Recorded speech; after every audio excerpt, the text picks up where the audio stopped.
It seems like Scientology is in the news so often these days that it's almost become a household word. Maybe you've wondered why we hear about it so often. Maybe you wonder if it's really the dangerous cult that the media makes it out to be. But I'm here to tell you from personal experience that it is indeed a cult, and that it is even more insidious and dangerous than you might think. When I first got involved with Scientology, I was told that I was free to accept any parts of what they taught me and to reject any that didn't sound true for me. The official slogan was, if it isn't true for you, it isn't true. But later, after I became a bit more indoctrinated, I learned that if there was something I disliked or disagreed with about the doctrine, I was told it was because I had a misunderstanding about the materials, and they forced me to restudy those parts until I did understand and agree with them. Course supervisors patrolled the course rooms, testing students' understanding of every concept along the way. So how does a person get involved with a group like this? It's normal for young adults to be searching for their identity, for a meaning in life. It's also normal for people at that age to be idealistic, sometimes simplistic, and to want to make the world a better place. This is the target market for Scientology. Like most kids that age, I was that young, impressionable idealist who was at that stage in my life where I really wanted to make a difference in the world. Most people become interested in Scientology when they're at a crossroads in their life. For me, I had a brother who had always been a searcher on a spiritual quest. I was a bit more extroverted than he, and for a couple of years after he became enchanted with Scientology, I declined his offers to get involved. But then after I graduated from high school and entered college, I started to feel directionless, and I wasn't doing well in school. I felt that things just didn't make too much sense for me. I had just broken off my first long-term serious relationship, and I knew I wanted to get married and have children, but this was 1970, and I feared that with the world the way it was, what with nuclear weapons, insufficient food, constant war, and threats of communism, it just didn't seem like it was a good thing to bring kids into that world. I had seen my president shot and killed, as well as his brother, and Martin Luther King. And then there were the students who were shot on campus for protesting the war. I felt pretty lost and scared about the future of the world. My brother finally got me interested in Scientology when he brought home a friend from the local Scientology franchise. This friend, his name was Terry, was gorgeous with curly brown hair and twinkly blue eyes. And when I fell in love with him that day, I became a Scientologist. All he had to do was explain one of the basic concepts for me, the ARC triangle.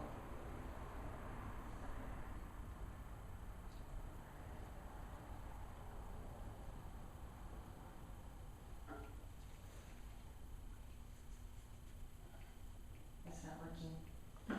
Sorry. It's okay.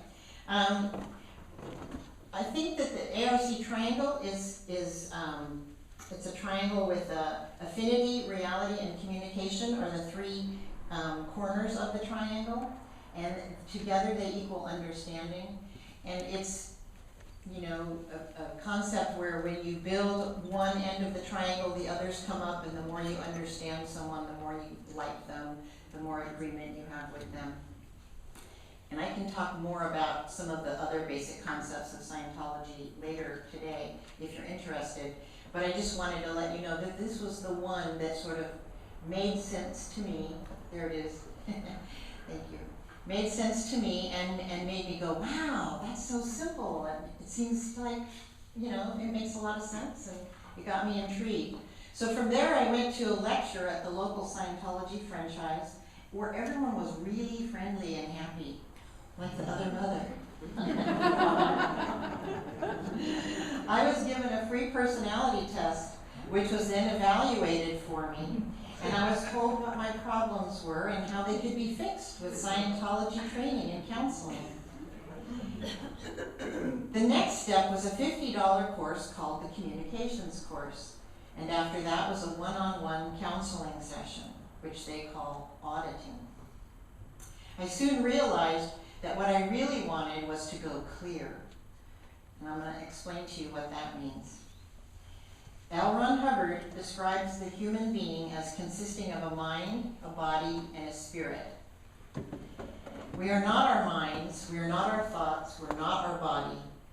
We are eternal spiritual beings called Thetans. All Thetans are basically good. In their native state, they are all-knowing, capable beings of great power and ability. What makes people behave poorly, feel depressed, or have problems that they can't resolve is all due to past traumas recorded in the subconscious mind that can be discovered and erased through this one-on-one counseling called auditing, which Hubbard developed. He called the counseling auditing, he called the counselor the auditor, and the counselee is called the pre-clear. There are levels of auditing that one receives in sequence, which culminate in the end phenomenon of the state of clear. This is what Scientologists call the bridge to total freedom. The goal was to go clear and beyond. As it turns out, the bridge actually never ends. I really wanted to go clear, but I didn't have the money that it would take to do it. At that time, it was about $3,000. It's a lot more now. I didn't want to wait until I finished college and got a real job and saved enough money to do that. And then a recruiter told me that I could get all of my services for free if I joined the SEA organization. And that's S-E-A, like ocean. And I'm going to tell you about that in a minute. Public Scientologists who pay their money for services, go home at night, cook their dinner, and go to work the next day, people like Tom Cruise and John Travolta and many, many others, they are the paying public of Scientology. And they're unaware of what goes on behind the scenes at the top in the Sea Org. The real cult part of Scientology is this upper echelon of the organization called the Sea Org. When you join the Sea organization, you sign a contract to serve for 1 billion years. To clear the planet. In other words, if we were going to create a world without war, crime, and insanity, one of their stated goals, we would have to get everyone into Scientology and get them auditing and get them clear. And after planet Earth, there was a whole universe to clear.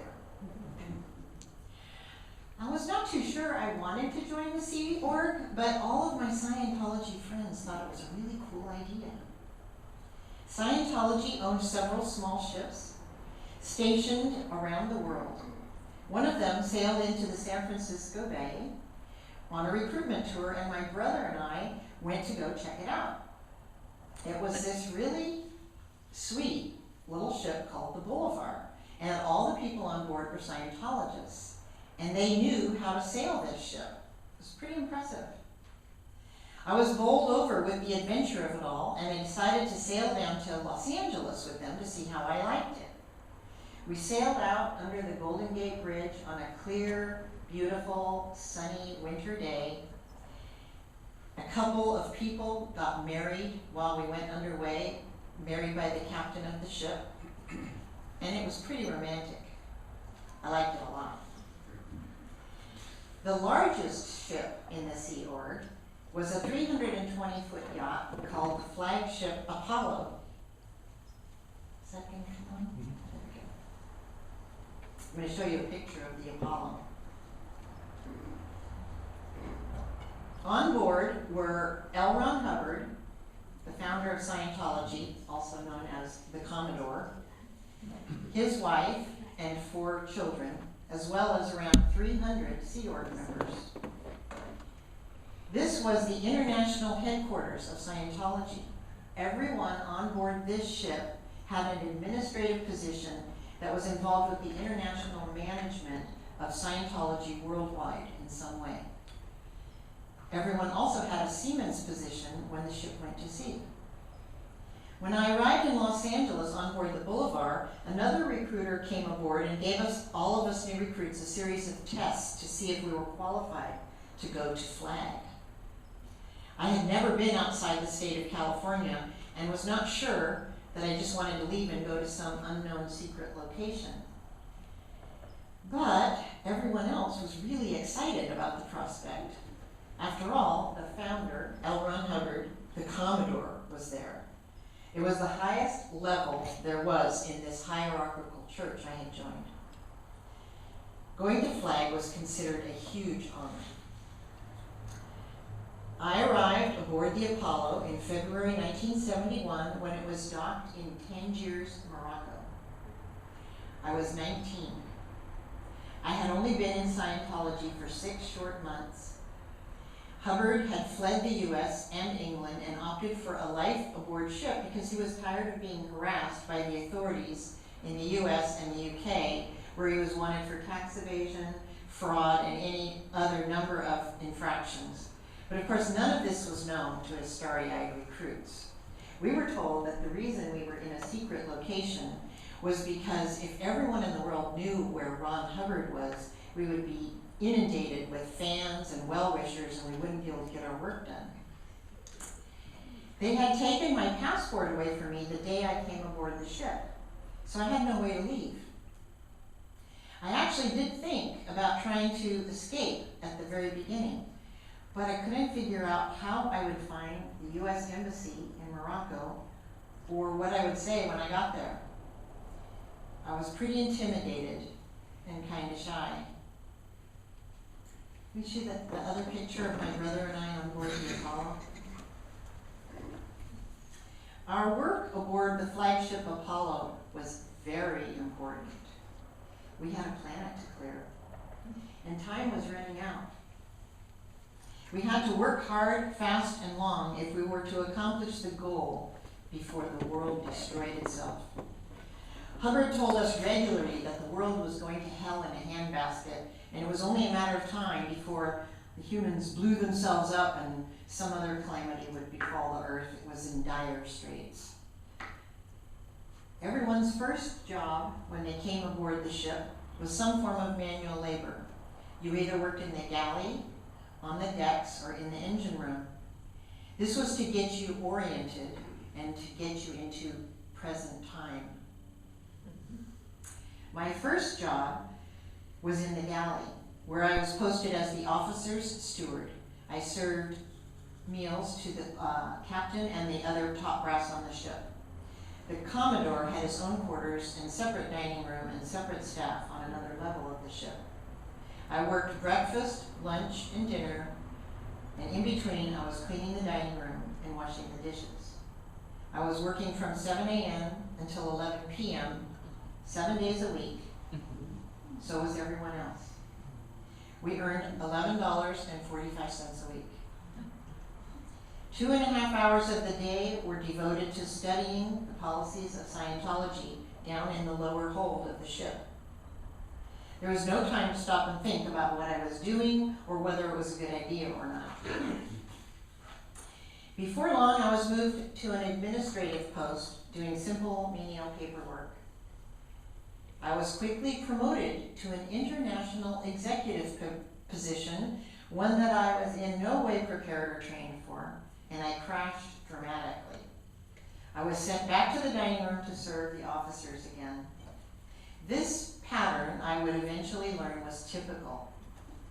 We were told that we had lived many lives in the past. We had done everything. So we already knew how to do any job there was. So if we screwed it up, then it was our own fault and we were punished. You might be responsible for running all of the Scientology organizations in the entire European continent one day, and the next day you'd be washing toilets. There There was constant pressure to perform and produce. I looked around me and I saw so many smart, good-looking people in their 20s and 30s and even some in their 60s. And I thought, there must be something here that is worth doing, or all of these people would not be working so hard and be so dedicated. Someday, if I just keep up with my studies and keep working hard, maybe I'll figure it out. Turns out, that was pretty much what everybody else was thinking too. No one dared to ask any questions or try to get out of the work. The penalties were too stiff. L. Ron Hubbard was source with a capital S. His word was law, not open for opinion or discussion. When our job performance was below his expectations, we were reduced to a diet of rice and beans for breakfast, lunch, and dinner, sometimes for weeks or months on end. We were routinely deprived of sleep. We worked 7 days a week, 18-hour days, and we were rarely granted a day off. It was not uncommon to stay up for 3 or 4 days straight. In 1974, Hubbard created the Rehabilitation Project Force, also known as the RPF. It was a special kind of hell for people who screwed up. When you went to the RPF, which I did a few years later in 1978, you had to wear a black boiler suit. You had to run everywhere you went. You could not speak to anyone unless they spoke to you first. You had to sleep in the chain locker or outside on the aft well deck. The men slept with the men and the women with the women. If you had a spouse, you were separated. You were given the worst of the worst jobs, like cleaning out the bilges at the bottom of the ship in the hot, smelly diesel engine room. And you got to eat only what was left over after the regular crew had eaten. When you graduated from the RPF, you were put back on some kind of management job and would start working your way back up the ladder to something more important and meaningful. Your peers would begin to respect you again. Gradually, I made friends. I learned my post for when we went to sea. I was a radio operator. Others were helmsmen, radar operators, conning officers on the bridge. We were modeled after the U.S. Navy. We wore uniforms and we had ranks. After a while, I started to forget about California, my old friends I had left behind, and I slowly became more and more indoctrinated into the cult mindset. By the time I went back home for the first time since I had joined the Sea Org, it was for my annual leave. I went home to marry a man I had met on the ship. I had not seen my family for 2.5 years. My dad and stepmother tried to tell me about a new book that had come out called The Scandal of Scientology. But my new husband, who was a very dedicated Sea Org member, waved them off. After the wedding ceremony, while we were honeymooning at my family's family cabin in Boulder Creek, I suggested to my husband, let's not go back. He was horrified that I would even suggest such a thing. For the next 9 years that we were in, this conversation would repeat each time we left for a leave. He always convinced me we had to stay. We had to clear the planet. In 1975, we sold all the ships and moved ashore to Clearwater, Florida, which they called the Flag Land Base. That's where our son was born in 1979. My husband and I, along with our 18-month-old baby, were transferred to England in 1980, where we lived for over a year. Then we were transferred to Los Angeles. By the time I was in my late 20s, I was well and truly embedded in the cult.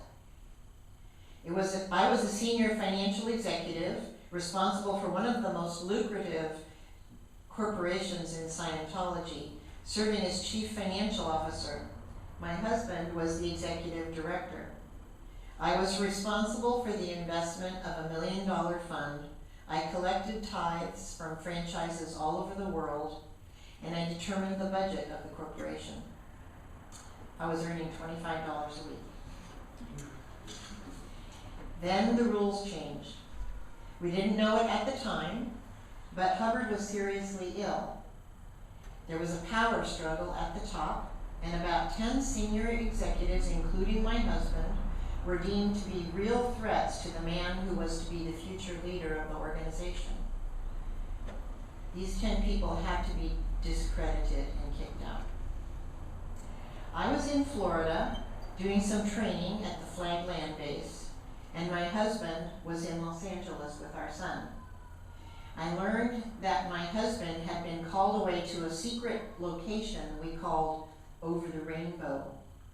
That was the euphemism used for the new international headquarters of Scientology. It turned out to be located in the desert in Hemet, California, below Palm Springs. My husband left our son in the care of 2 friends, and I demanded and eventually succeeded in having my 3-year-old son flown out to Florida to join me. The day after my son arrived, I was called into the office of the finance police, that's actually what they were called, and told that my husband was going to be excommunicated and thrown out. I was asked, will you go with him or will you stay? I had been married for 9 years. I had a 3-year-old child, but my marriage was on the rocks. I said, I have to think about it. Apparently that was the wrong answer. It meant I was not dedicated enough.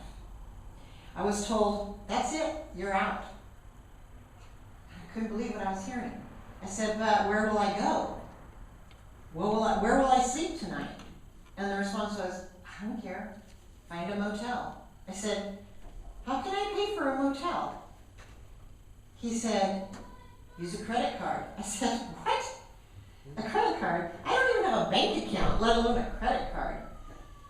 Not my problem. You're out.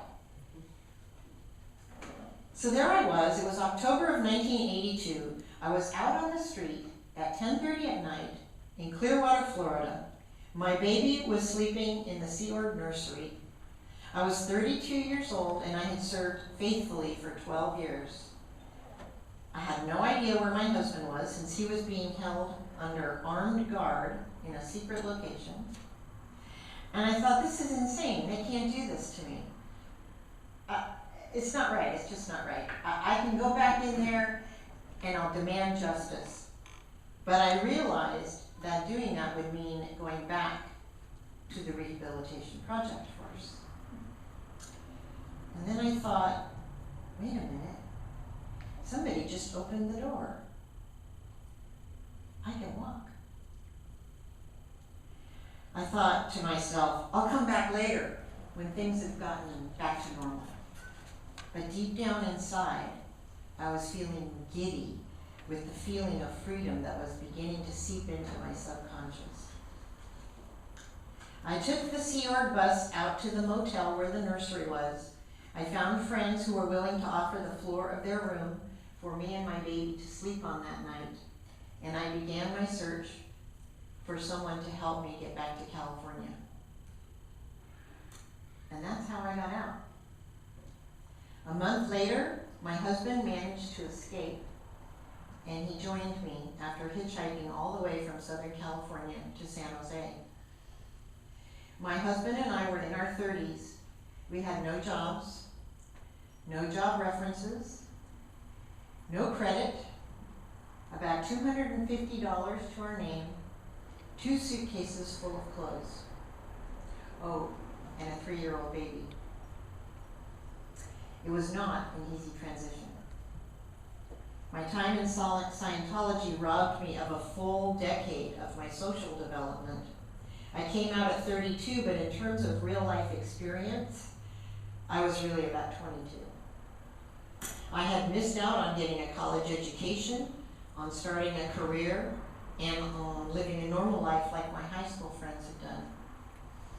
It took many years for me to deprogram myself. Years of peeling off the layers of indoctrination. Years of nightmares where I was running away and they were chasing me. Years of never knowing when they might show up on my doorstep and try to get me to come back, which happened more than once.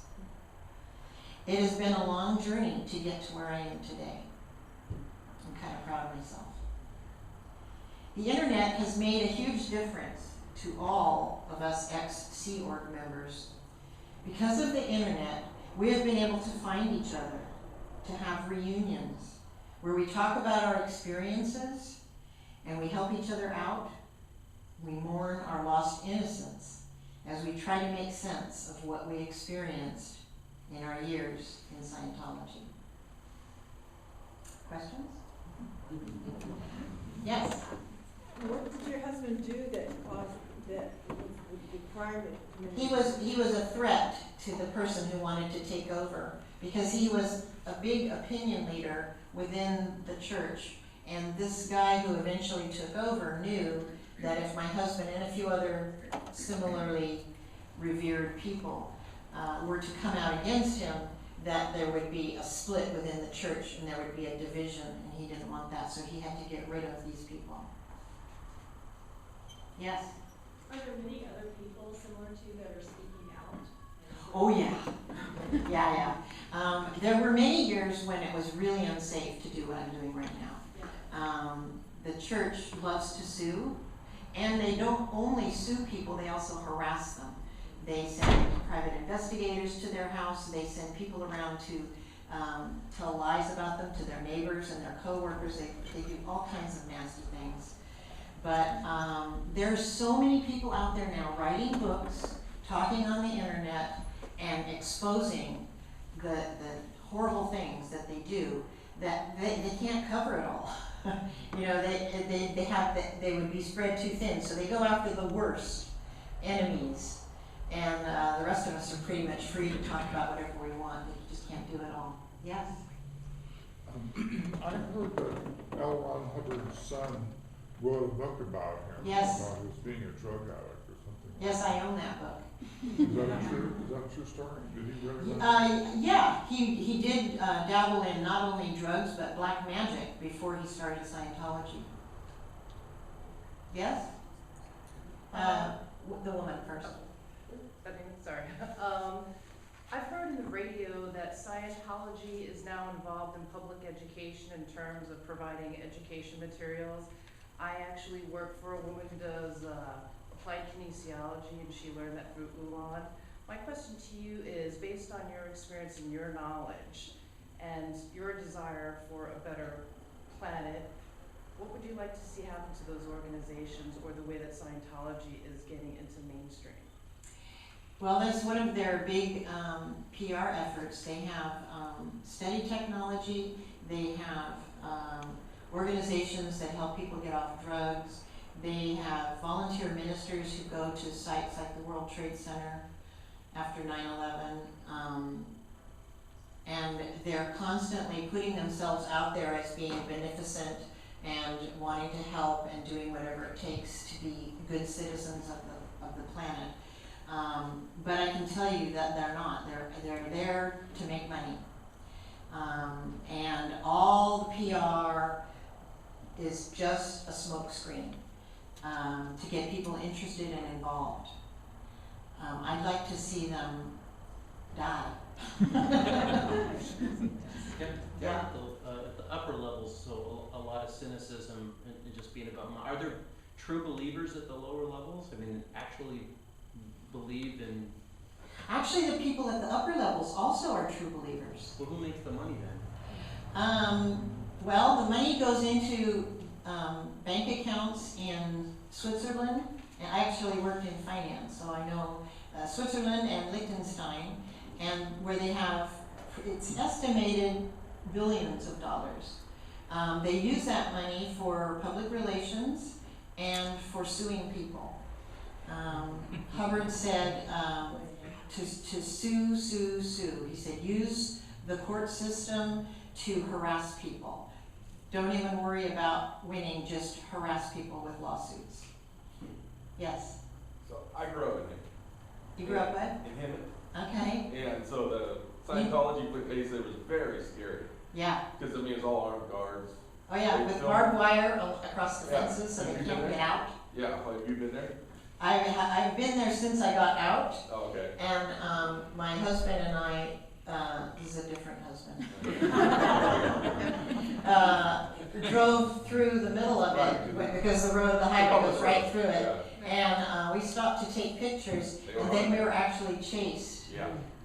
Yeah, it was a little, my heart was pounding. But in my interest, because I grew up next to it, and it was always this weird place that everybody in Hibbett knew about, but it was like, what do they do? Yeah, I read a book called Going Clear.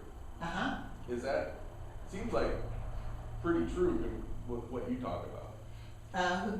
Who was the author? Who was the I can't author? remember the author's name, but it's called Going Clear. It came out about a year or so ago. Yes, that's the one by Lawrence Wright. Yeah, he's a Yeah, I have that book too. Going Clear, Scientology, Hollywood, and the Prison of Belief. It's an excellent book. Yeah. It's all true. All true, yes.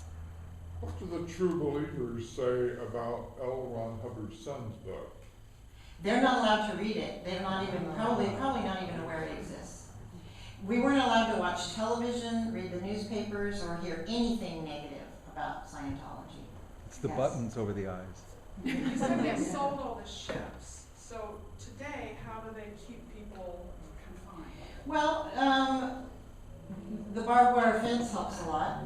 But that's at the headquarters. In the places that are out in the public, like in Los Angeles and in Clearwater, Florida, people stay because they believe they're doing the right thing. And all of their friends, in a lot of cases all their family are there, and they don't have anywhere to go, and they honestly believe that they're doing something to save mankind, and they just can't leave. That's the prison of belief. Yes. Could you explain a little bit more about how the experience works for somebody in the paid public part of the organization? Sure. Well, the celebrities get special attention, but a regular paying public person usually would get started at the lowest level of organization, which is a franchise. They call them missions now because that sounds more ecclesiastical. But in the past, they were separately owned franchises, kind of like McDonald's. And everyone there is very sweet and friendly and nice and wants to be your buddy, and it's a family feeling, and you get a little bit of auditing there, and as I said, you go home at night, you cook your dinner, you go to work the next day. So it's kind of a more of a social thing, but as you become more and more involved and receive more services and pay more money, you get sucked in, and you then go to a next higher level organization, which they call a Class 4 org. Above that is the advanced organization, and at the top for services is the flag land base, which is still in Clearwater, Florida, and where services can cost up to $1,000 an hour for auditing. And it's very much a resort kind of an atmosphere with a big swimming pool and a very fancy hotel and a great dining room.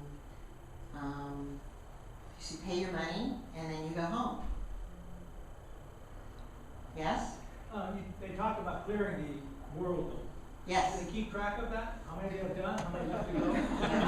Oh, yeah, everything. They keep statistics on everything. Every single person working in the organization has a statistic that they have to graph every week. And it's only when your statistic is going up that you get a day off every other week. No, but I mean, But they, well, you know, I mean, do they say that we have done 60% of the world, or? Oh, yeah. Well, you know, they say a lot of things, but none of it's true. Oh, I know, but does it actually say that? I mean, does it? They will say, you know, there are millions of Scientologists in the world.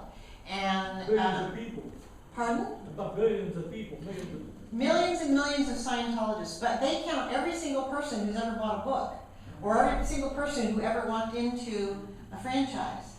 So there are more ex-Scientologists in the world now than there are Scientologists. Yeah, I wonder if some of them died too, probably, if they wanted. Yes. Is it even legal to hold people in an armed guard? Yes, it is. The problem is that the people who are being held under armed guard believe so strongly that the purpose of the organization is good, that they will never go and report it to the police.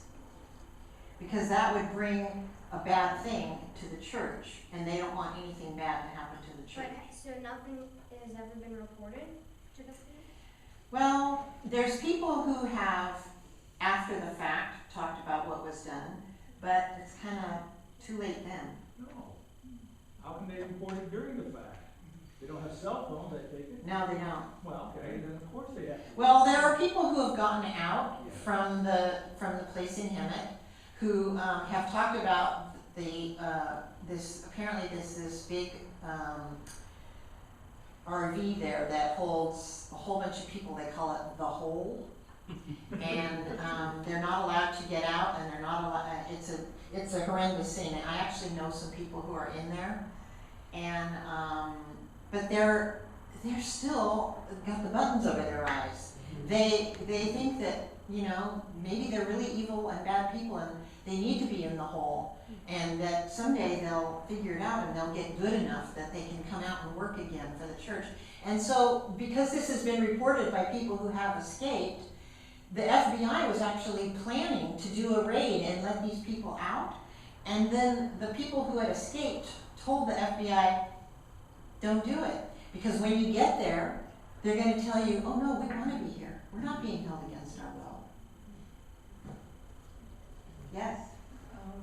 The word cult is a pretty strong word, and I knew my husband and I some time back, because a couple of people rather close to us belonged to Scientology, and we had the feeling that their intentions were very good. And my husband was saying he didn't feel that they were any more of a cult than, for instance, the Catholic Church. Right. Well, You know, I'm glad you mentioned that. I actually brought a definition of cults with me. well, I'd like to hear that, because I did look it up when I realized what our talk was going to be about today. Yeah. But don't you believe that they're doing some degree of good? I think that some people who pay for their services do get benefit from it. I think the people who work in the church are getting a very raw deal. And I think that I brought a handout that has some books to read and some websites to go to find out from people who have left what went on when they were there. I think that people who have left and come to realize, wait, whoa, this is the real world. Even the paying public people feel that they were ripped off, that the gains they were promised, the state of clear does not exist. People cannot ever get to the end phenomenon that Hubbard promised. No one ever gets there. I'm just curious, recently the actress that just left Scientology. Yeah. And she reported to the police that the wife of the current leader Right. had not been seen for such a long time. Right. And it seemed, I may be wrong, but it seems that that entire issue was just dismissed by the police and without any kind of further investigation. So what? I don't know what's going on with that now. I know the wife. Her name is Shelley Miscavige. I knew her before she was married to the man who rules the kingdom now. And